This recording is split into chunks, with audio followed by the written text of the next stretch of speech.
This is Hannibal here from the Hannibal TV on YouTube with a throwback because back in 1992, June 2nd, 1992, I was in grade 4 and I was attending a WWE Wrestling Challenge taping at the Ottawa Civic Center. It was one of only 2 WWE tapings that came to my hometown of Ottawa, Ontario during my childhood.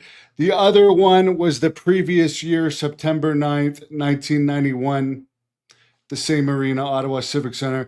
That was when Ric Flair had his debut and famous confrontation with Roddy Piper, which I would say is probably the most historic WWE angle to ever take place in Ottawa. And it's the only time I can ever remember Piper wrestling for WWE in Ottawa.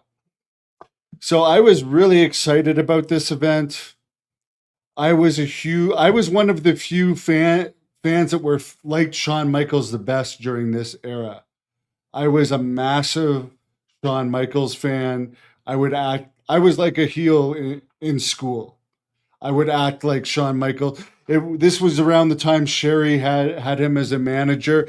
And coincidentally, when they did the angle, Shawn Michaels has left the building, I was one of the kids on the video. So if by some chance there's ever a documentary on me and someone wants to look up one of the times I appeared for WWE when they announced Shawn Michaels has left the building in this taping, the cameraman told us to boo. It was in between one of the matches. He gathered a bunch of us together that were near the front. I was in 4th row by the aisle for this. Told us to boo. Shawn Michaels wrestled Bret Hart on this card.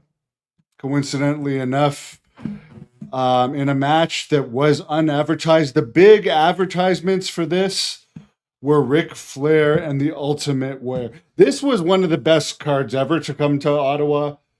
And the biggest card I can remember attendance-wise in the Civic Center that I had been to other than the previous year, 91, Hulk Hogan wrestled Earthquake in a stretcher match. And the place was more packed for Hogan against Earthquake.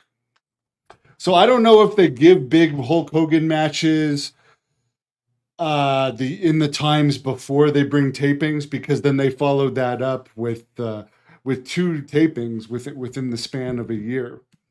And then they never came back again for a taping until 2001. They would come to Ottawa, and as business got worse with Bret as champion, they started going to the smaller arena across the border in Hull, Quebec.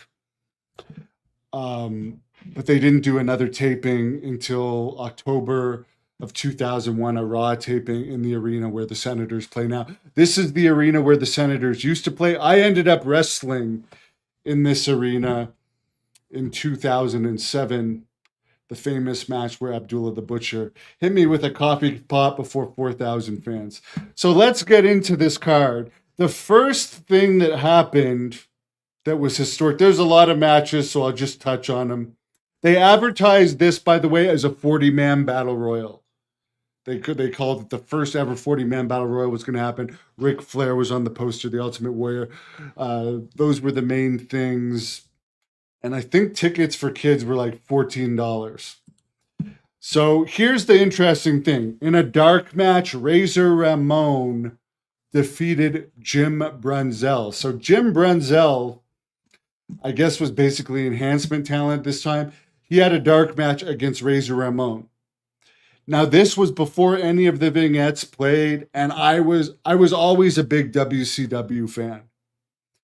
And I think I was the only one in the crowd marking out that the Diamond Stud from WCW was there. It's like no one else knew who he was. He was doing the Razor Ramon gimmick, but the last I had seen him, he was a Diamond Stud in WCW. So I didn't understand what a dark match was back then. It was before the internet. One thing they did advertise for this that it was supposed to be the return of Piper's Pit. They advertised this in the weekly write-up that Piper's Pit was supposed to be returning.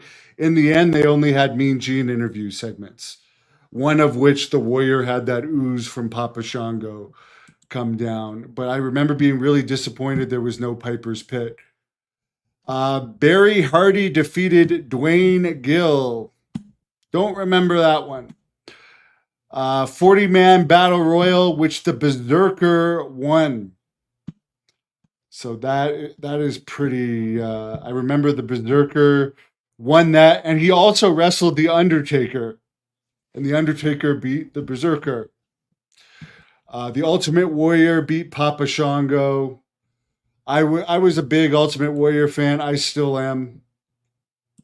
To me, that was a good match. I was a big Papa Shango fan too, and I remember like the big thing as a kid was the thing that fans miss now with the house shows, with the no house shows and the less house shows, is you don't get to interact. And I remember I got both my hands on Papa Shango at one point. As you can see, they're all, I don't know, messed up from all my working out, but I like got both my hands on Papa Shango at one point. A guy I went on an interview, and I just remember feeling how huge he was.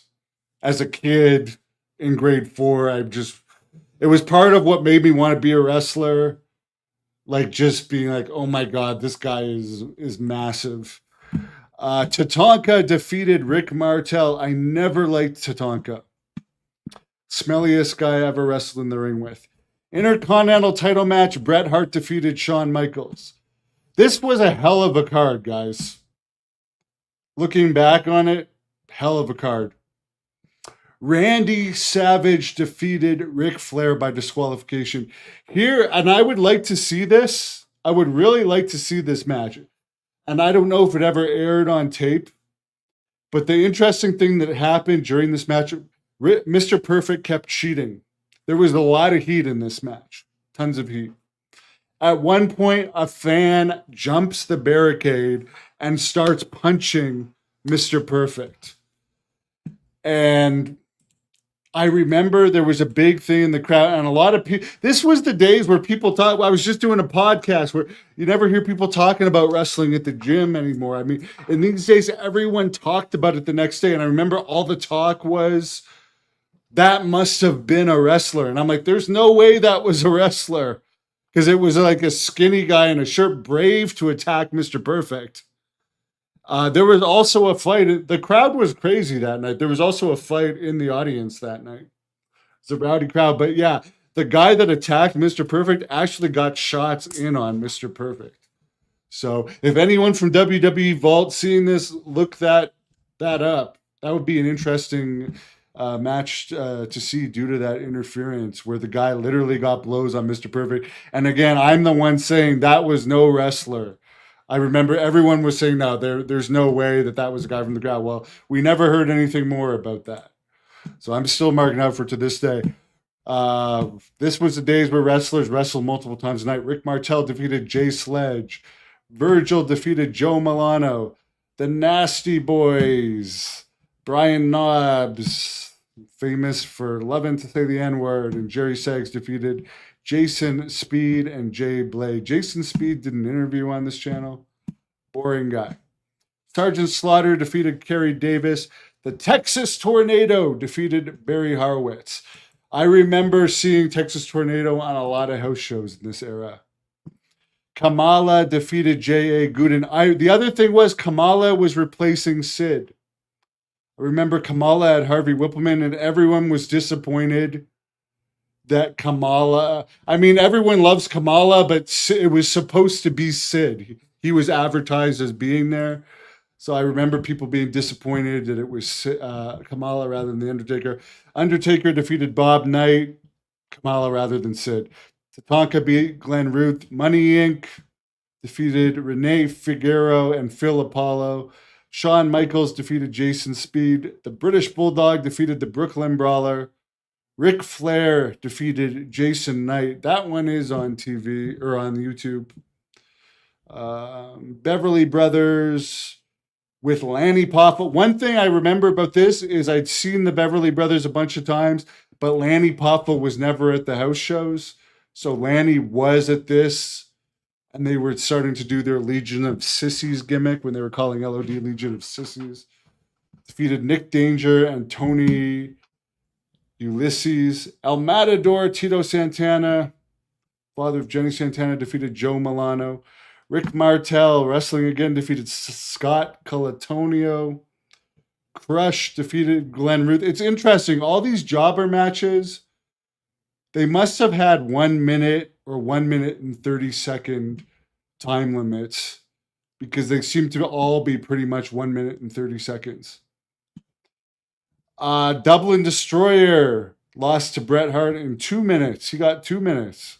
Bret Hart gave him something. I've interviewed Dublin Destroyer, good guy. Funny enough, the previous show in Ottawa, he told me he got hurt by the Doomsday device. High Energy, Coco Beware, who right now has charged for groping a ring boy in a civil lawsuit. And Owen Hart defeated Kerry Davis and Joe McMullen. So again, this may have been a meaningless show to some of you guys that watch this, but I guarantee you, anyone that was there with me in Ottawa that night, this was one of the few tapings we got. And again, wrestling did not come back in a TV taping until like almost 10 years later, in October 2001. So this was the biggest show we got. For whatever reason, they blessed us.